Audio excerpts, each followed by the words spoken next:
অবস্থা। আমি আমি আর কি কমো, যা কর তো তোরাই কয়া ফেলাইছস। ওই শোরের বাচ্চা, এপতে এপতে তো আমাকে দেশের সাদা কোটের মানুষ রে তোরা তো খায়া ফেলাইছস। ওই আমরা এখন কিছু কইতেও পারি না, কিছু সইতেও পারে না। ওই শোরের বাচ্চা, এই দেশ থেকে কোটি কোটি টাকা বিদেশে পাঠাই দিতেছস। এদেশের গার্মেন্টস শ্রমিক, এদেশের অসহায় মেহনতি মানুষরা কষ্ট কইরা এদেশের মানুষরা সরকারের ট্যাক্স দেয়, আর সেই ট্যাক্সের টাকা আর এই টাকাগুলো বিদেশে পাচার কইরা এদেশের মানুষের অসহায় বানাই দিতেছস। ওই আর একবার যদি ওই যে দুর্নীতি চাঁদাবাজি ঘুষ করে মামলা ধর্ষণ নারী নির্যাতন করেছিস, আমি বাইরে ফেলাবো। আমি আমি বাইরে ফেলাবো। আমার মাথা নষ্ট, আমার কি যে কষ্ট, কি যে কষ্ট, কি যে কষ্ট। আমার মাথা নষ্ট, আমার মনে বড় কষ্ট। আমার আব্বা জান আমার লগে 22টা বছর ধরে কথা কয় না।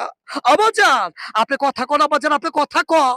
আপনি কথা না কইলে এই পাবলিক ভাইরা, এই পাবলিক ভাইরা আমার বাইরে ফেলাইবো। ও আম্মা জান